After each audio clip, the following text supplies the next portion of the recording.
यदि आप पुरानी कहानियां पढ़कर बोर हो गए हैं तो यहाँ पर हम आपको सबसे अच्छी, नई बहुत ही रोचक कहानियां सुना रहे हैं, जिनको सुनकर आपको और आपके बच्चों को बहुत आनंद आने वाला है, जिससे आपको नयापन का अनुभव होगा।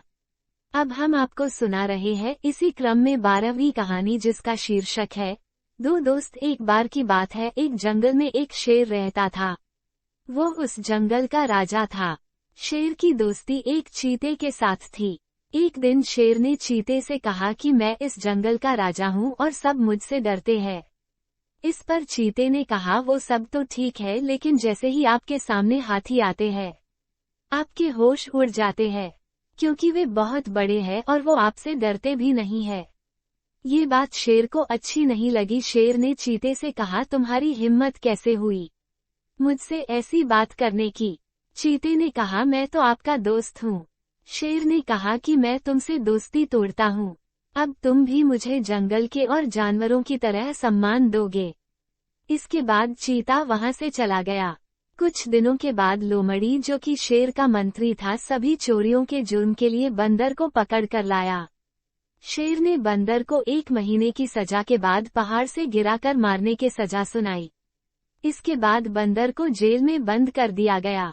जब बंदर के दोस्त हिरण को इस बात का पता चला तो वह बंदर से मिलने के लिए जेल में चला गया।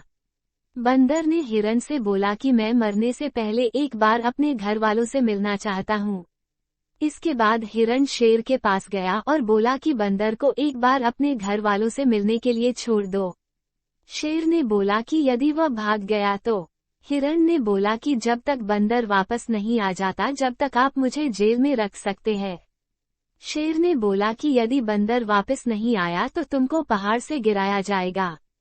हिरण ने शेर की बात को कबूल कर लिया और बंदर की जगह जेल में बंद आ गया। बंदर को अपने घर वालों से मिलने के लिए छोड़ दिया गया। कुछ दिन हो गए लेकिन बंदर नहीं लौटा। इसके बाद वह दिन भी आ गया जब बंदर को पहाड़ से गिराना था। शेर और उसका मंत्री लोमड़ी हिरण को लेकर पहाड़ पर गए। उनने बोला कि अब तुमको बंदर की जगह पर गिराया जाएगा।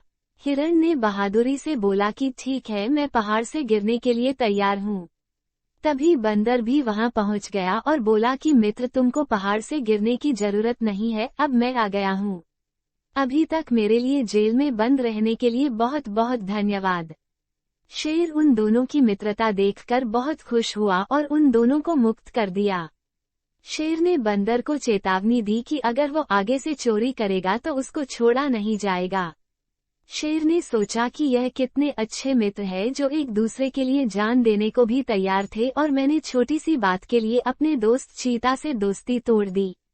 शेर इसके बाद चीता से मिलने गया और अपने व्यवहार की माफी मांगी। इसके बाद शेर और चीता दोबारा दोस्त बन गए। मॉरल ऑफ द स्टोरी, सीख। इस कहानी से हमें ये सीख मिलती है कि हमें छोटी छोटी बातों को लेकर सच्ची मित्रता को नहीं तोड़ना चाहिए।